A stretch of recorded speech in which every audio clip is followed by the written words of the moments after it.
So one of my favorite content creators on YouTube, his name is Ruslan. Go check out his channel. He makes amazing content. Just thinking about giving people ways to think through life rather. And he just makes really, really good content. And I really enjoy the way he puts things, the way he phrases things, and puts it in a different way where people can understand what he's talking about and actually present information in a very, very well articulated form and just present information properly.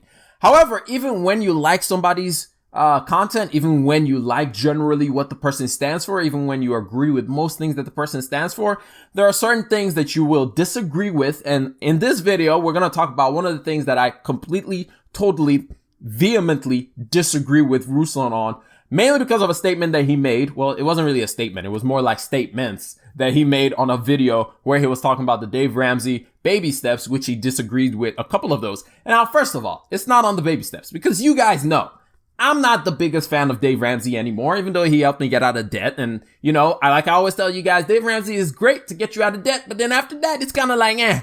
So I agreed with him with what he was saying. But then after that, when he got into the investing side, I was like, okay, we got to talk and I got to make some corrections because, But anyway, let's get started on this video. All right, let's go. Whoosh. What's going on, people? It's your boy Kelechi back with another video. If this is your first time around these parts, hit that subscribe button. If you enjoy anything that we talk about on this video, hit that like button. Turn that thing, say it with me now, blue. But anyway, in this video, we're gonna be reacting to this video by Ruslan, like I said earlier. And yeah, let's just go ahead and just get right into it, and we'll see what comments that I have to make about it. Still push those first three, and people are like, well, what do you mean? Why do you not agree with the other ones? And this is what I don't agree with, okay? Is baby step number 4, invest 15% of your income for retirement. My issue with his invest 15% of your income for retirement is that he wants you to go through his ELPs, his partners that get a commission going through them, and he is anti-Robinhood. I am extremely pro Robinhood and extremely pro democratizing investing. And there's a Robinhood affiliate thing in my link. I think getting into Robinhood, putting some money in Robinhood as early as you can is a great idea. So I did a video of a parent of like a 12 or a 13-year-old calling in and reacting to Dave Ramsey saying, no, don't put your money on Robinhood. Don't do Robinhood. Robinhood's bad. Single stocks.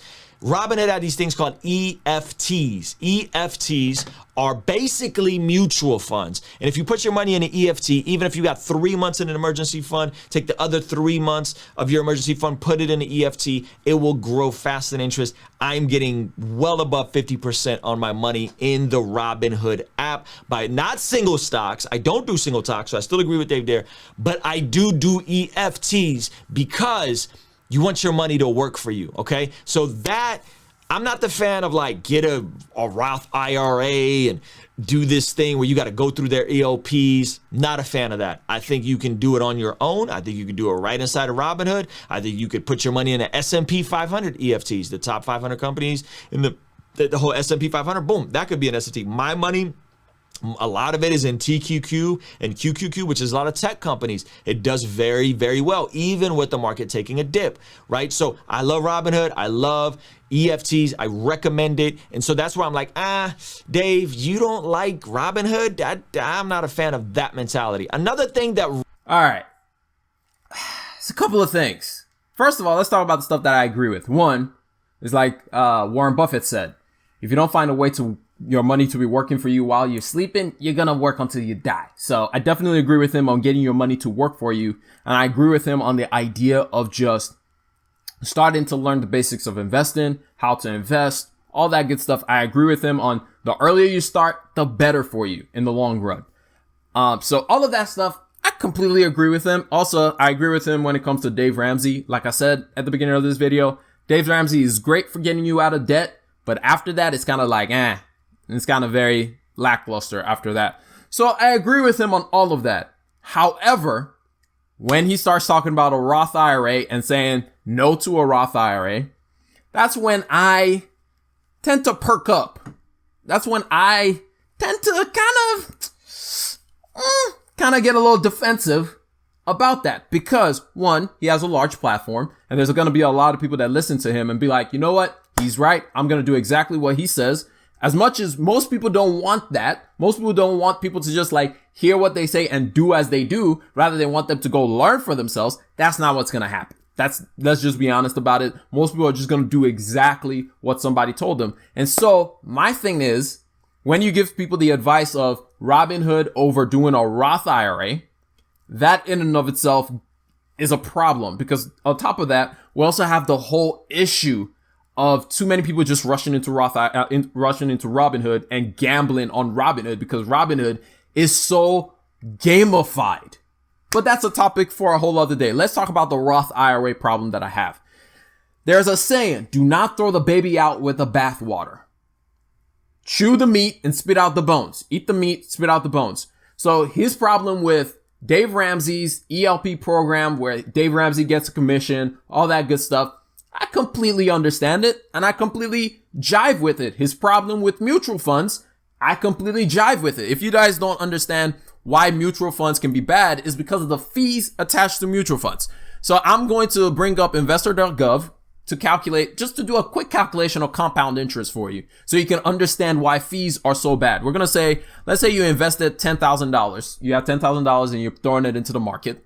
Let's say you're doing it over the next 40 years because you're 25 and you're going to retire when you're 65. With the average return that you get in the market is about 8 to 12%. So we'll just go with the low end and say 8%. And we're going to do a variance of 1% over that time. And then we're going to calculate this thing out. And then we're going to see how much your money is going to make for you during that time. In 40 years, that $10,000, without you putting any more money into it at all, literally, you don't put another dime into it, that $10,000 can become $217,245.21. That's the power of compound interest. However, with the variance, let's say you invested it through a mutual fund and they were taking a 1% fee, which seems like, that's not a lot. All of a sudden, your $217,000 becomes $149,744.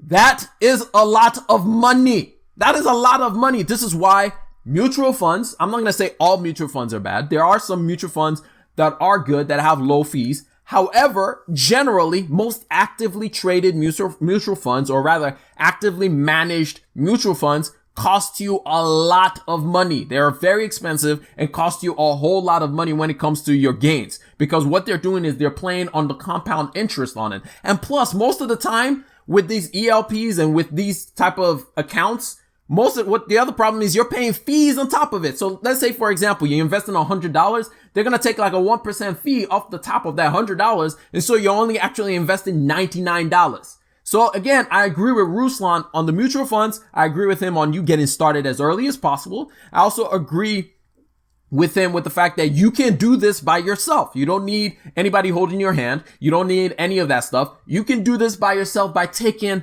just like 15 minutes a day, sitting down and setting this stuff up, and then you never have to think about it again. However, here's where I completely, utterly, and totally disagree with Ruslan on. Roth IRAs are one of the best ways that you can invest your money. Roth IRAs are literally the government saying, we want you to save for retirement, and so we're going to incentivize it. And then your question is, how exactly are you guys incentivizing this thing? The way the government incentivizes it is by basically saying, we're not going to tax you on the money that you put in a Roth IRA. Every single dollar that you put in a Roth IRA, as it grows, we will not touch it. We will not tax it. It is all yours. And the reason why we're doing this is so that, first of all, so you're not on social security and you don't cost us more money, but you take your destiny into your own hands. And so we don't have to worry about you. So that's the main reason why they're doing it. But besides that, they want you to actually use it. And so they incentivize you by making sure that it's tax-free dollars. You guys always wonder how the rich people avoid taxes? Oh, here's one of those ways, is by using IRAs, Roth IRAs, 401ks, things of this sort is how you avoid taxes. With a Robinhood account, you don't get this. It's not a tax advantage account. You don't get this. So this, let's say, for example, you get this $217,000. Guess what? depending on your tax bracket, we're just going to go ahead and say that for most people, you're around that 20% tax bracket. So if we take 20% of your gains, which most of this is gains, we can just subtract and say $207,245.21 times 20%. For most people, $41,000 of that is gone. In other words, you're only going to end up with, what is that? 207,245 minus 40,000. You're going to end up with 167,000 from 217,000. Which one do you want? I'm pretty sure you're going to go with the other number. You're going to go with the one on the screen. So using a Roth IRA is very beneficial to you. It can seem complicated, I'm not going to lie. However, if you want to see step by step how to open a Roth IRA, set up a Roth IRA, and then invest in something within that Roth IRA, check out this video up here. I went through and set up exactly how you can make it automated, exactly what you should be investing in with a Roth IRA. And it takes you step by step by step by step throughout the entire thing so you know exactly what to do. Another thing that I disagree with Ruslan on his video, he talked about his 50% return and how he did really well in the market last year, even when the market tanked. The thing is, understand the risk, because what Ruslan left out when he talked about his 50% return is he is taking a lot more risk with his portfolio. When you invest in things like QQQ and TQQQ, they're going to outperform S&P 500. However, they're also going to lose more money than the S&P 500. For example, in the last month, we've seen the NASDAQ, which is what the QQQ tracks, tank and went into correction territory, which is when it loses 10% or more. On the other hand, S&P 500 only dropped about 2% because it is more diverse. When it comes to investing, your armor is diversification. One of the things that is just as important about investing is not just your returns. It's also your risk. It's not just the returns you get. Your risk is also just as important to understand exactly what it is that you're getting out of this entire thing. So please, when you start investing, understand what you're getting into. You can be diversified, but you can be diversified into the exact same companies. For example, QQQ is basically tech, which is great if you want just tech exposure. However, if you want actual true diversification, you have to do more than that. And again, you can watch that video that I put up there a second ago where it will show you what you can invest in. When it comes to a Roth IRA, there are very many players for you to use, whether it's Vanguard, whether it's Fidelity, whether it's Charles Schwab, which are the three that I'll recommend to everybody because they have awesome customer service and they have security, which is something that Robinhood does not have. Even though I have a Robinhood portfolio. If you guys don't believe me, I will show it. I've shown it on the channel before. This is no shade. This is just my Robinhood portfolio. It's a small portfolio because it's not primary. It's a tertiary portfolio for me. There is a hierarchy when it comes to investing. You start off with your 401k. If you work for a company that has a 401k, the reason why you start off with a 401k is usually your company is going to give you free money. So start off with a 401k. Then you go to a Roth IRA because it's a tax advantage account. Then you go to a HSA, which if you don't know what a HSA is, it's a health savings account. I have a video up here talking about it, so you can go check that video out. And basically, in order to have an HSA, you need to have a high deductible health plan.